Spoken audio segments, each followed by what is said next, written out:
Нацгаана уу намайг Гамбат тогтоох болон гэдэг. Би 2013 онд Дорнод дээд сургуулийг цэцэрлэгийн багш мэргэжлээр төгсөөд Улсын төрийн 8 дугаар цэцэрлэгээс ажлын гараагаа эхлээд одоо тасралтгүй 13 дахь жилдээ ажиллаж байна.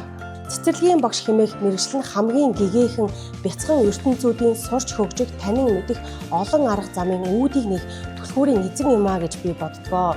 Багш бид хүүхэд бүрийн хувийн онцлогийг мэдэрч байнгын системтэй ажиглалт, баримжуулалт хийсний үндсээр зөв онцлон тухайн хүүхдэд тохирсон дэмжлэг арга зүйг үзүүлж ажиллах нь хамгийн чухал байдаг. 2025-аас 2026 оны хичээлийн жил сургалтын шинжилсэн хөтөлбөр хэрэгжиж байгаа онцлогтой жил юм а. Хүүхдийн идэвхтэй оролцоо, багш хүүхэд эцэг эх хамтын ажиллагаанд тулгуурлан шинжилсэн хөтөлбөрийг хэрэгжүүлэн ажиллаж байна.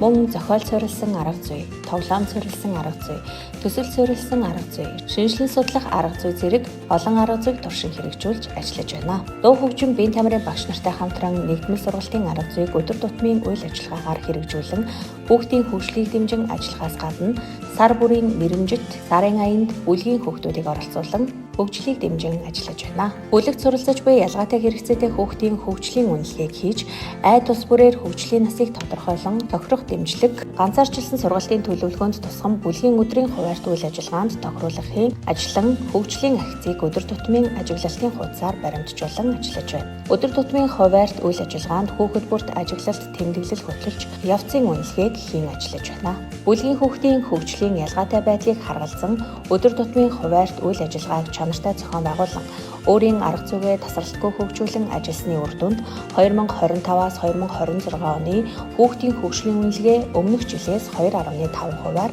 ахисан амжилттай байна. Аймгийн судалгаатгын суурилсан мэргэжлийн багш нарын бүлгээр ажиллаж байгаа ба цэцэрлэгийн суралцгыг суурилсан мэргэжлийн багшийн бүлэгт ажиллаж байна. Байнгын асаргаа шаардлагатай хавсарсан хүнд хэлбэрийн хүүхдийг боловсролт тэгш хамруулах бэлтгэлийг эрхлэгч алтан цэцэг багш нэмсүрэнтэй хамтран үндэсний хэмжээнд хэлэлцүүлсэн.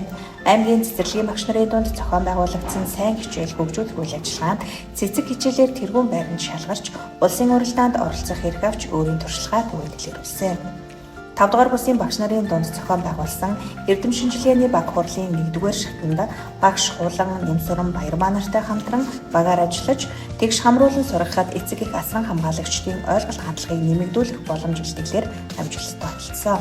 Аутизмтэй хүүхдтэй ажиллаж буй арга зүй туршлагаа 5 дугаар курсын багш нарт танилцуулж өөрийн туршлагыг түгээн илэрүүлсэн. 2020 онд шилдэг багш, 2021 онд тэргүүний залуу багш алтан медаль, 2023 онд аймгийн тэргүүний ажилтан, 2024 онд боловсрол шинжилгээ ухааны яамны хүндэт жуух бичгээр тус хашаагдсан.